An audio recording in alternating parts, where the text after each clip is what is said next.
Bismillah. Assalamualaikum warahmatullahi wabarakatuh. Alhamdulillahirrabbilalamin. Wassalatu wassalamu ala asyrafil anbiya'i wal mursalin wa ala alihi wa ashabihi rasulillahi ajma'in. Puji syukur kehadirat Allah. Pada hari ini, pada kesempatan kali ini kita kembali bertemu ya di pembelajaran biologi. Selawat dan rangkaikan salam tidak lupa kita ucapkan kepada Nabi Muhammad sallallahu alaihi wasallam. Allahumma shalli wa sallim alaihi. Semoga kita termasuk orang-orang yang memperoleh syafaatnya ya di yaumil akhir kelak. Amin amin ya rabbal alamin. Ustaz minta maaf sebelumnya kalau suara di belakang ya, seperti halnya di Bagan ini, lagi di pelabuhan, lagi rame ini. Jadi Ustaz harap di kondisi yang seperti ini tetap fokus ya. Jika ada pertanyaan silahkan ajukan pertanyaannya di chatnya langsung, kita langsung diskusi terbuka seperti biasa ya. Nah, jadi terkait pembelajaran hari ini kita lanjut pembelajaran materi minggu lalu terkait sistem peredaran darah pada manusia. Nah, sedikit review ya terkait sistem peredaran darah ini. Ustadz ingin tanya dulu sama Torik. Ayo Torik. Torik, gimana kabarnya Torik?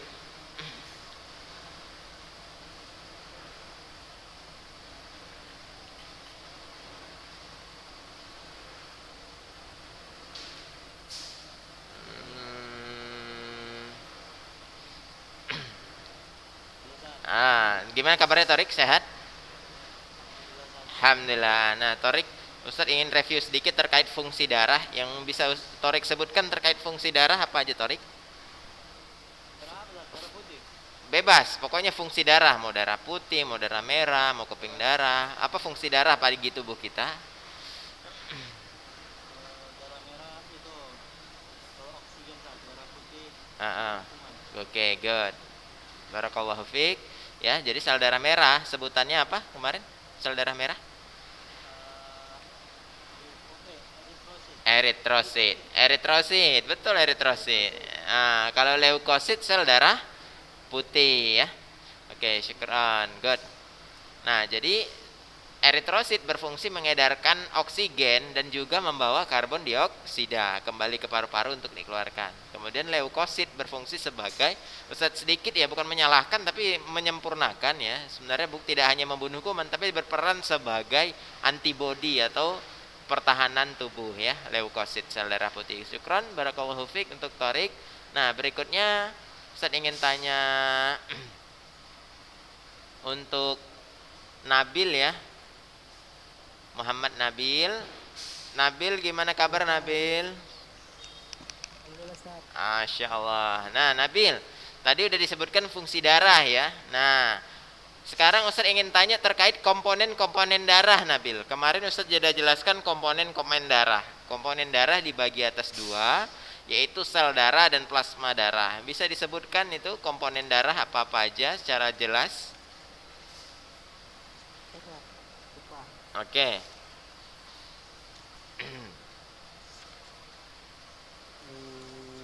Komponen darah. Iya, komponen darah dibagi dua, sel darah dan plasma darah. Apa itu plasma darah, Nabil? Cairan alkali. Ya, cairan ya. Jadi zat cair pada darah disebutlah plasma darah. Good, syukran. Kemudian apa fungsinya, Nabil? Plasma darah? Fungsi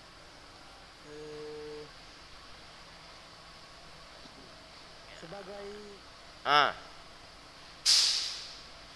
Oke, syukran barakallahu fiik ya. Kita gantian yang lain ya. Oke. Oke, berikut Arya.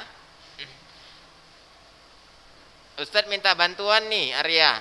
Tadi udah disebutkan terkait plasma darah ya. Coba sebutkan satu saja fungsi dari plasma darah.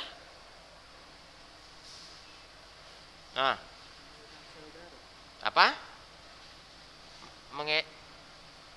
Apa fungsi plasma darah? Mengalirkan sel darah. Oke. Jadi sebenarnya itu adalah dia seperti ini ya.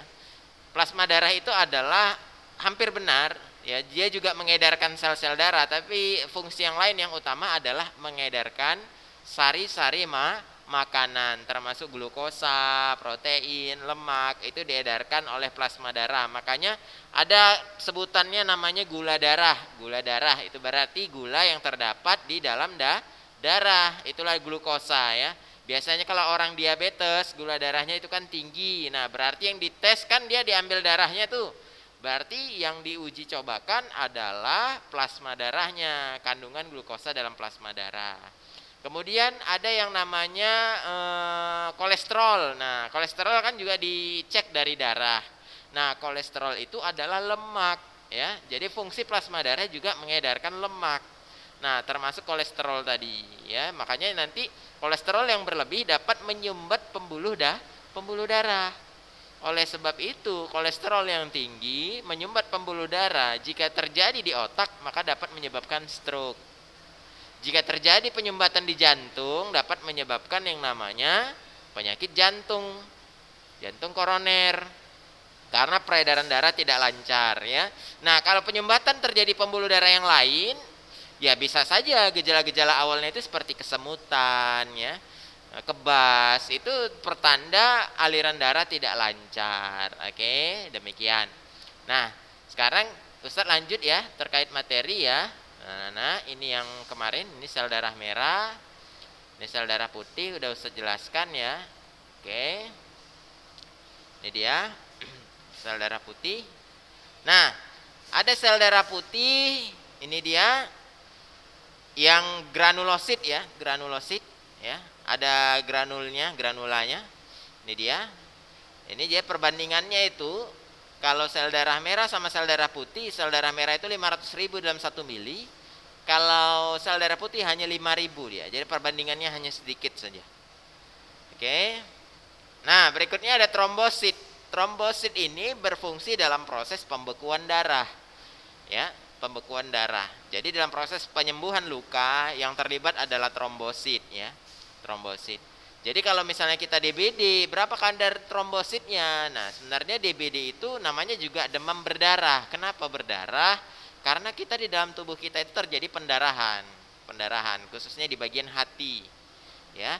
Nah, jadi dalam proses penyembuhan luka itulah dalam arti menyebabkan trombosit itu turun, jatuh gitu ya. Bisa karena rusak karena penyakit tersebut ya, atau juga karena trombosit tadi terpakai untuk proses penyembuhan luka di dalam gitu ya.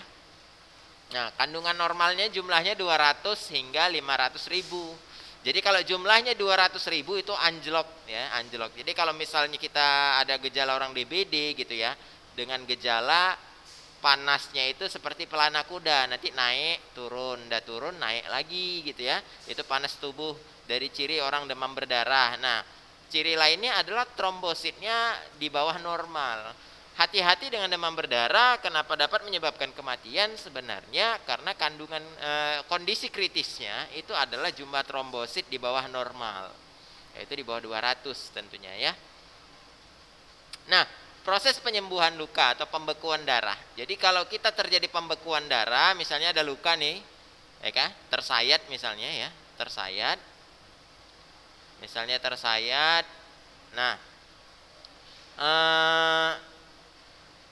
jaringan yang rusak atau luka tadi akan mengeluarkan enzim namanya tromboplastin. Ya, tromboplastin. Nah, tromboplastin ini bersama dengan ion kalsium itu akan merangsang yang namanya produksi protrombin. Jadi dia ibarat seperti efek domino.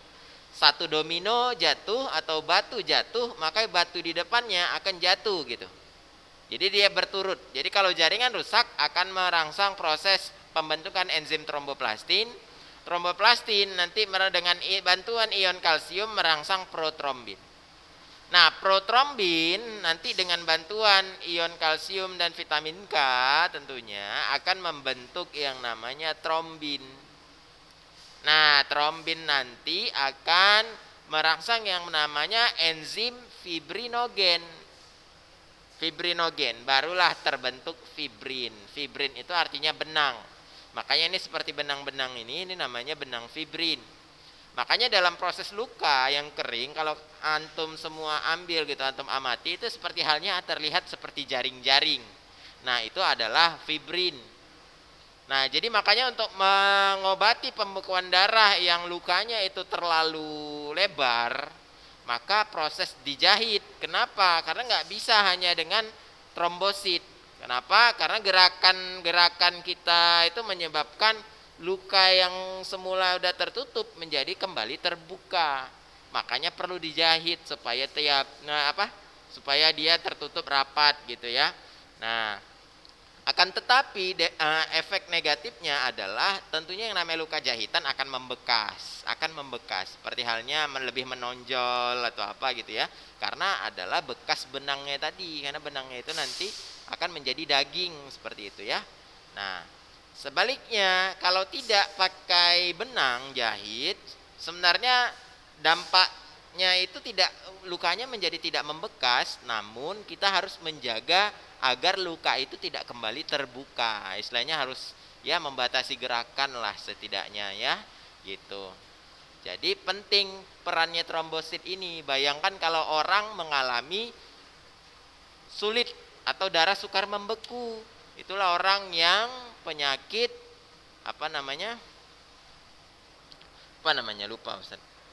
Hemofilia. Nah, hemofilia itu adalah darah sukar membeku.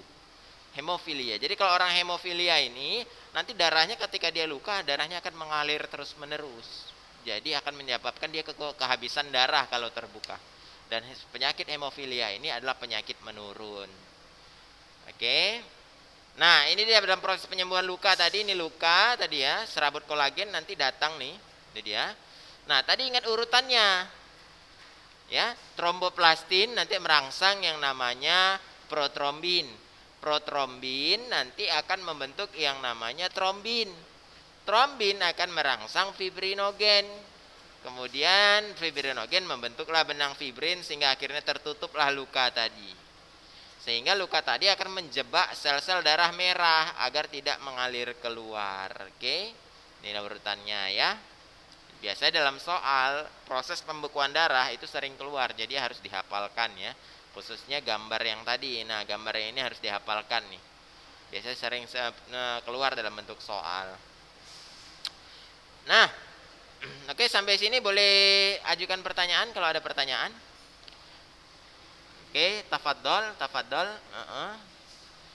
Yang mau izin silahkan. Ustadz, kalau bekas luka yang tidak hilang itu kenapa ya Ustadz? Nah, bekas luka yang tidak hilang sebenarnya karena perbaikan jaringan kulit tadi ya, kulit, otot ya, perbaikannya. Semakin dalam otot yang robek ya, semakin dalam lukanya, maka semakin membekas dia.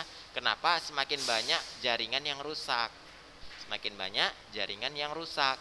Tapi kalau lukanya hanya luka lecet gitu ya, nggak dalam, maka jaringannya masih sedikit yang rusak sehingga masih bisa dapat diperbaiki. Namun untuk yang lukanya dalam itu jaringan tubuh atau jaringan otot itu ada yang rusak, sehingga jika perbaikan pun pasti ada yang membekas. Dalam arti apa? Menonjol dia lebih keluar ya, karena berusaknya jaringan itu. Oke. Oke, itu mungkin ya Hafiz, Ustaz jawab ya terkait bekas luka ya. Ustadz, nyamuk ngambil darah kok bisa ada benjolan? Nah, itu dia yang perlu ketahui ya. Jadi ketika nyamuk menusuk, nyamuk itu nggak menggigit karena nyamuk itu nggak punya rahang, nggak punya gigi. Yang biasanya bisa menggigit itu orang yang punya gigi ya. Jadi kalau nyamuk itu menusuk dia karena dia punya jarum. Jadi seperti halnya jarum suntik. Nah, ketika dia menusuk, nyamuk tadi mengeluarkan zat anti pembekuan darah. Kenapa dikeluarkan zat anti pembekuan darah? Karena ketika dia hisap kalau darah itu membeku, nyangkut nanti di jadi mulut penusuknya, ibarat kayak kita mau minum air kelapa, kelapanya itu nyangkut di pipet kita, jadi kita nggak bisa ngisap. Makanya perlu mengeluarkan yang namanya anti pembekuan darah. Nah, zat anti pembekuan darahnya itu dikeluarkan melalui air liurnya. Nah, air liur nyamuk tadilah yang dideteksi oleh sel darah putih atau antibodi kita sebagai zat asing. Nah, efeknya adalah muncullah rasa gatal. Makanya rasa gatal itu selain karena digigit nyamuk juga karena disebabkan alergi. Kenapa? Karena alergi itu kan zat luar yang masuk ke dalam tubuh yang dideteksi oleh antibodi tubuh gitu ya. Makanya perlu kita ketahui, nah, kalau orang yang alergi itu zat-zat apa saja yang dideteksi oleh zat antibodi tubuh sehingga dapat menyebabkan rasa gatal. Jadi gatal itu sebenarnya wujud dari tubuh kita untuk menolak gitu ya, menolak sesuatu yang masuk tanpa izin dari antibodi tadi, seperti hal itu. Jadi untuk zat-zat yang tidak dikenal di dalam tubuh kita akan dideteksi oleh antibodi, nah terwujud dalam bentuk gatal. Lebih tingkat lagi, lebih parah dari gatal adalah demam. Makanya orang yang demam itu adalah sebagai pertanda adanya antibodi tubuh itu sedang berperang di situ. Makanya gejala virus corona kan salah satu cirinya yaitu adalah panas tinggi. Kenapa? Karena di dalam tubuhnya itu terjadi yang namanya pemberontakan zat antibodi tubuh ya, seperti itu kurang lebih ya.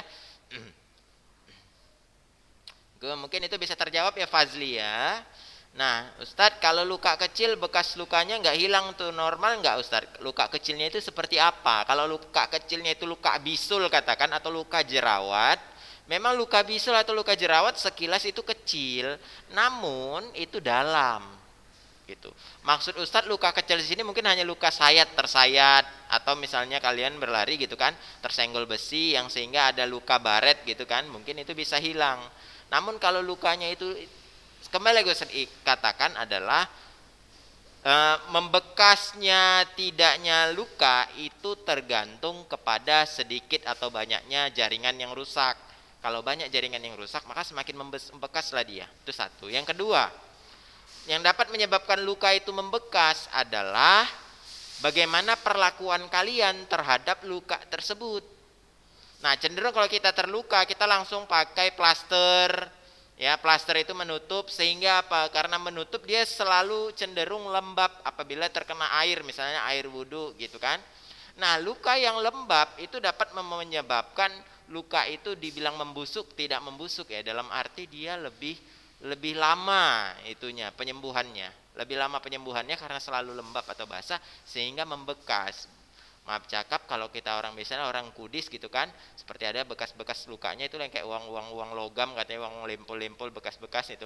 Itu luka-luka itu sebenarnya lebih kepada luka lembabnya tadi. Makanya supaya luka itu tidak membekas, pastikan luka itu selalu kering. Gitu ya. Makanya kalau kalian hanya luka-luka ringan saja, tak perlulah pakai plaster, hanya cukup ya dibersihkan kemudian tetesi obat anti luka itu saja. Biarkan dia terkena angin. Ingat di dalam tubuh kita kalau selama luka itu tidak dalam, insya Allah ya masih bisa ditangkal oleh sel darah putih kita. Namun kalau dalam barulah ditutup dengan kain kasa. Kenapa kain kasa? Karena kain kasa itu kan dia punya lubang-lubang sebagai namanya era sirkulasi udara sehingga luka itu selalu kering. Ataupun ketika luka itu basah, kain kasanya itu kalian gantilah perbannya dengan yang kering. Jadi itu dia yang mempengaruhi bekas tidaknya luka kita. Nah, yang lainnya adalah riwayat penyakit gula. Nah, riwayat penyakit diabetes salah satu cirinya adalah ketika luka itu sukar membeku. Sukar itu buat kering. Kenapa? Karena tingginya kadar gula dalam darah sehingga tidak terbentuklah zat-zat anti pembekuan darah. Makanya penting bagi kita untuk menjaga pola makan, menjaga agar kadar gula dalam darah kita tetap stabil. Jangan pernah setelah makan itu tidur. Jangan pernah terlampau banyak makan namun tidak berbanding lurus dengan aktivitas. Nah, makanya dalam sunnah puasa biasakan kalau dalam seminggu kan ada 2 puasa sunnah yang harus dijalani. Sebenarnya hikmahnya adalah sebagai upaya mengontrol kandungan gula dalam darah. Selain ya itu tadi hikmah sunnah yang seperti yang kita sampaikan bahwasannya puasa Senin Kamis juga upaya dalam mengontrol gula darah. Ada Senin Kamis, ada juga nanti puasa Yaumul Bid, ya kan? Dalam waktu Dalam sebulan ada 3 hari kita disunahkan untuk berpuasa. Ada setahun, ada 1 bulan kita untuk berpuasa. Sebenarnya demikian ya. Mungkin itu aja. Kita lanjut terkait materi berikutnya, yaitu golongan darah.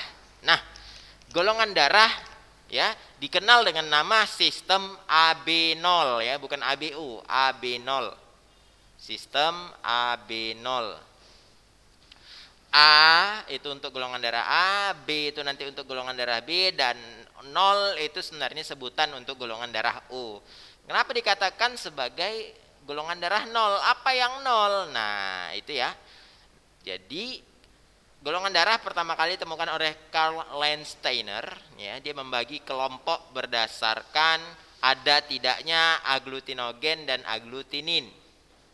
Ya. Ini dia yang menyebabkan adanya golongan darah, agglutinogen dan agglutinin. Agglutinogen itu terdapat di dalam sel darah merah kita, disebutlah antigen. Sifatnya dapat menggumpal. Nah, sedangkan agglutinin terdapat di dalam plasma darah, disebut antibodi. Sifatnya adalah yang menggumpalkan antigen. Jadi kalau agglutinogen ketemu agglutinin dia sesuai, dia akan terjadi penggumpalan. Nah, jadi oleh sebab itu penting kita mengetahui ya terkait golongan darah ini nanti karena berhubungan dengan peristiwa transfusi darah atau donor darah ya. Nah, berikut perhatikan. Nah, agglutinogen atau antigen itu adalah penentu golongan darah. Kalau kita memiliki antigen A, maka kita memiliki golongan darah A.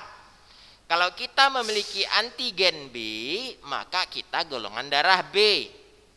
Kalau kita punya antigen A dan antigen B, maka disebutlah kita golongan darah AB. Ini dia seperti tabel ini. Nah, orang golongan darah A punya agglutinogen A.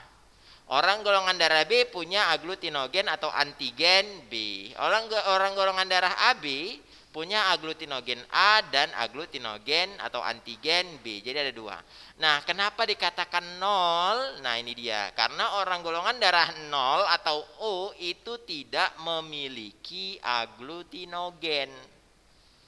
Dia tidak memiliki agglutinogen. Nah, makanya 0 ya, bukan O.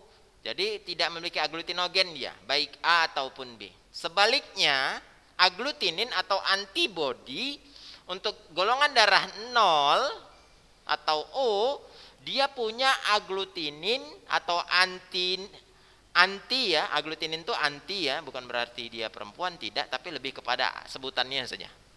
Anti alfa dan agglutinin atau anti beta ya. Jadi dia punya antibodi lebih banyak, anti alfa sama anti beta. Sebaliknya kalau agglutinogen atau antigen A, golongan darah A punya agglutinin beta. Jadi intinya adalah agglutinogen dan agglutinin itu nggak boleh berjumpa bersamaan, sejenis. Kenapa? Kalau dia sejenis terjadi penggumpalan sel darah merah atau agglutinasi. Itulah yang dapat menyebabkan kematian dalam proses transfusi darah. Ketika misalnya A ini ketemu dengan alfa, nah itu dapat terjadi penggumpalan. Makanya orang golongan darah A gak bisa dapat donor dari golongan darah B. Kenapa? Karena B punya agglutinin alfa. Kalau ini ketemu penggumpalan. Ataupun sebaliknya orang golongan darah B tidak bisa menerima donor dari golongan darah A. Kenapa? Karena golongan darah A punya agglutinin beta. Ketemu penggumpalan, akhirnya dapat menyebabkan kematian. Jadi perlu diingat ini ya. Jadi golongan darah 0 agglutininnya alfa beta. Golongan darah A punya agglutinin beta. Golongan darah B punya agglutinin alfa. Sedangkan golongan darah AB tidak punya agglutinin atau anti B atau agglutinin alfa atau beta, tidak punya keduanya dia. Oleh sebab itu cenderung orang golongan darah AB itu daya tahan tubuhnya lemah. karena antinya dia tidak memiliki alfa ataupun beta. Sebaliknya orang golongan darah O cenderung antibodinya lebih kuat. Kenapa? Karena dia punya antibodi 2, alfa dan beta. Itu ya. Oleh sebab itu biasanya ya Ustadz, bukan berarti dalam asumsi kesehatan itu Allah yang berikan gitu ya, penyakit pun demikian, tapi sejatinya manusia hanya keterbatasan ilmu pengetahuannya, bahwasannya biasanya berdasarkan data statistik orang golongan darah AB cenderung daya tahan tubuhnya itu nggak sekuat orang golongan darah O, karena ini tadi. Oke. Nah, jadi ini yang perlu kalian ingat, penentu golongan darah adalah antigen, sedangkan antibodinya ditentukan oleh aglutinin dan sifatnya dia berlawanan. Oke, mungkin itu aja untuk materi hari ini. Kalau ada pertanyaan boleh silakan diajukan ya, mana tahu ya. Oke, Fazli bertanya, Ustadz, yang golongan darah AB pernah ana dengar ada namanya R negatif dan R positif, kayak mana maksudnya Ustadz? Nah, oke, itu golongan darah berdasarkan yang namanya resus ya. R itu artinya resus, jadi resus positif ada resus negatif. Kalau dia punya resus berarti resus positif, berarti kalau punya dia negatif adalah resus negatif. Pernah dengar yang namanya golongan darah A positif. Nah, golongan darah A negatif. Nah, A positifnya itu berarti resusnya, berarti di dalam sel plasma darahnya terdapat resus. Insya Allah untuk pertemuan berikutnya akan Ustadz lebih jelaskan ya terkait hal ini ya, terkait mengenai golongan darah ini. Oke. Ustadz, fungsi antigen dan antibodi bagi tubuh apa Ustadz? Nah, kalau antigen tadi Ustadz bilang ya, fungsi antigen adalah sebagai penentu golongan darah. Jadi kalau antigen A berarti kita golongan darah A. Kalau kita punya antigen B maka golongan darah B. Kalau punya antigen A dan B maka kita golongan darah AB. Tapi kalau kita tidak punya antigen maka kita golongan darah 0 atau golongan darah O. Ya. Antibodi apa fungsinya? Nama juga antibodi. Antibodi itu lebih kepada daya tahan tubuh kita, ya. Itu fungsinya. Lebih kepada, ingat, segala penyakit itu masuk dan keluarnya. Kalau dia berdasarkan kandungan zat dalam tubuh, umumnya jalan masuk itu hanya melalui darah. Darah ya, dari darah jalan masuknya. Makanya ada bekam untuk mengatur kadar racun dalam darah, seperti itu. Oke? Nah, jadi fungsinya lebih kepada ke situ ya. Jadi antibodi tadi ya seperti Ustadz jelaskan ya. Mungkin itu aja untuk hari ini. Kalau ada pertanyaan boleh ajukan lewat WA saja ya, karena waktu terbatas. Untuk hari ini belum ada tugas ya. Ustadz harap untuk catatan terkait golongan darah di slide ini antum catat baik-baik di buku catatannya sebagai pengingat antum, karena biasanya muncul dalam bentuk soal. Oke, mungkin itu aja untuk hari ini. Kita tutup dengan kafaratul majelis ya. Oh ya, masih ada 2 menit lagi, sedikit lagi ya. Kalau ada pertanyaan boleh diajukan. Masih ada 2 menit lagi sebelum waktu normal kita habis. Oke.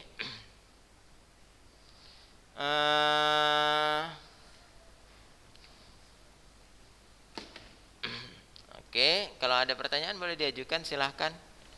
Sambil menunggu ya, masih ada sedikit lagi. Mungkin itu aja ya, dapat Ustadz sampaikan ya. Ustadz, AB nikah sama AB bisa nggak jadi O Ustadz? Nggak mungkin jadi O, 0. Kalau orang menikah golongan darah AB sama AB pasti anaknya juga AB atau golongan darah A atau B. Nggak mungkin 0. Karena itu dia golongan darah ya. Makanya golongan darah itu dapat menentukan keturunan berdasarkan itu tadi. Oke.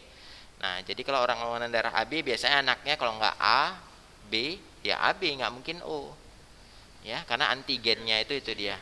Nah, oke, mungkin itu aja ya. Sekian ya. Kita tutup dengan kafaratul majelis. Subhanakallahumma wa bihamdika asyhadu an la ilaha illa anta astaghfiruka wa atubu ilaik. Semoga bermanfaat. Tetap baca bukunya. Tetap jika ada pertanyaan silakan ajukan lewat WA. Ustaz terbuka untuk diskusi. Assalamualaikum warahmatullahi wabarakatuh.